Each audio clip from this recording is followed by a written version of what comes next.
ഇത് നമ്മുടെ നാടൻ ഓർക്കിഡാണ്. ഗാർഡൻ ടിപ്സിൻ്റെ പുതിയൊരു വീഡിയോയിലോട്ട് സ്വാഗതം.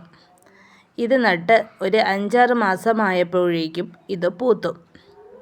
ഇത് എൻ്റെ വീട്ടിനടുത്തുള്ള ഒരു മാമി എനിക്ക് തന്നതാണ്. ഇതുപോലെയുള്ള ഒരു കമ്പ് നട്ടാണ് ഞാൻ പൊടിപ്പിച്ചത്. ഇതിൽ നിൽക്കുന്ന ഇതുപോലെയുള്ള കമ്പുകൾ വെട്ടി നട്ടാൽ മതി, വേഗം പൊടിച്ച് കിട്ടും. ഇത് കട്ട് ചെയ്യരുത്, ഇനിയും ഇതിൽ ശരിക്കും പൂവുണ്ടാകും എന്ന് പറഞ്ഞത് കൊണ്ടാണ് ഞാൻ എങ്ങനെയാണ് നട്ടതെന്ന് ഇവിടെ കാണിക്കാത്തത്. ഇതിൽ നിന്ന് ഒരു ചെറിയ കമ്പും കൂടി പൊടിച്ച് വരുന്നുണ്ട്. ഈ ചെടി മുറ്റുന്നതനുസരിച്ച് ധാരാളം പൂക്കൾ ഉണ്ടാകുമെന്നാണ് പറയുന്നത്. ഇവയെ കൂടാതെ ഒരു ഫെലനോപ്സിസും 5-6 ഡെൻഡ്രോബിയുമൊക്കെ എൻ്റെ കയ്യിലുണ്ട്.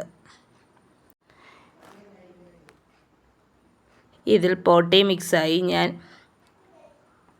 കരിക്കട്ടയും ഓടിൻ്റെ പീസും കട്ട് ചെയ്തതൊക്കെയാണ് ഇട്ട് കൊടുത്തിരിക്കുന്നത്. നാടൻ റോസിൽ ഞാൻ തൊണ്ട് ഇട്ടിട്ടുണ്ട്, എന്നാൽ ചില ഓർക്കിഡിൽ ഞാൻ തൊണ്ട് ചേർക്കാറില്ല. പകരം ഓടും കരിയും മാത്രമാണ് ഇട്ട് കൊടുക്കുന്നത്. ഈ കണ്ടില്ലേ, ഈ നിൽക്കുന്ന ഡെൻഡ്രോബിയം ഓർക്കിഡിൽ ഞാൻ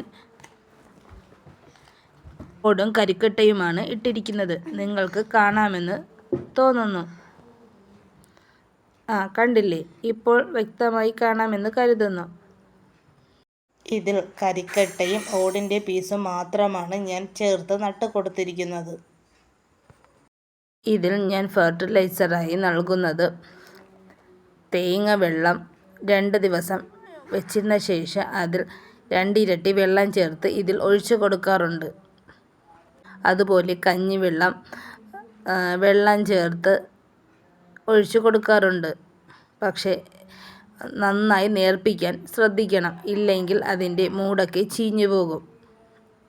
കഞ്ഞിവെള്ളവും തേങ്ങയുടെ വെള്ളവുമാണ് ഞാൻ സാധാരണ നൽകുന്നത്. പിന്നെ ഉള്ളി വെള്ളത്തിൽ ഇട്ട് വെച്ചിരുന്ന ശേഷം നേർപ്പിച്ച് അതിൽ ഒഴിച്ചു കൊടുക്കാറുണ്ട്. പഴത്തിൻ്റെ തൊലിയും അതുപോലെ ഞാൻ നേർപ്പിച്ച് ഒഴിച്ചു കൊടുക്കാറുണ്ട്. നിങ്ങളുടെ കയ്യിൽ ഏതൊക്കെ ഓർക്കിഡുകളാണ് ഉള്ളതെന്ന് കമൻറ്റ് ചെയ്യുക. നിങ്ങൾ ഏതൊക്കെ വളമാണ് ഓർക്കിഡിന് കൊടുക്കുന്നതെന്ന് കൂടി കമൻറ്റ് ചെയ്യുക. ചാനൽ നിങ്ങൾ സബ് ചെയ്തിട്ടുണ്ടാവും. സബ് ചെയ്യാതെയാണ് കാണുന്നതെങ്കിൽ ഒന്ന് സബ് കൂടി ചെയ്യുക. ഈ വീഡിയോ നിങ്ങൾക്ക് ഉപകാരപ്പെട്ടു എന്ന് തോന്നുകയാണെങ്കിൽ നിങ്ങളുടെ ഫ്രണ്ട്സിനും റിലേറ്റീവ്സിനും കൂടി ഒന്ന് ഷെയർ ചെയ്ത് കൊടുക്കുക. അതിനോടൊപ്പം ഒരു കമൻറ്റും കൂടി. നിങ്ങളുടെ കൈവശം ഇതുപോലെയുള്ള നാടൻ ഓർക്കിഡ് ഇല്ലെങ്കിൽ ഒന്ന് വെച്ച് പിടിപ്പിക്കുക. ഇതിൻ്റെ പരിചരണം വളരെ എളുപ്പമാണ്, പ്രത്യേകിച്ച് ശ്രദ്ധയൊന്നും വേണ്ട. നിങ്ങൾ ഇതുപോലെയുള്ള വളങ്ങൾ കൊടുത്തിട്ട് അതിൻ്റെ റിസൾട്ട് കമൻ്റ് ഇടുക.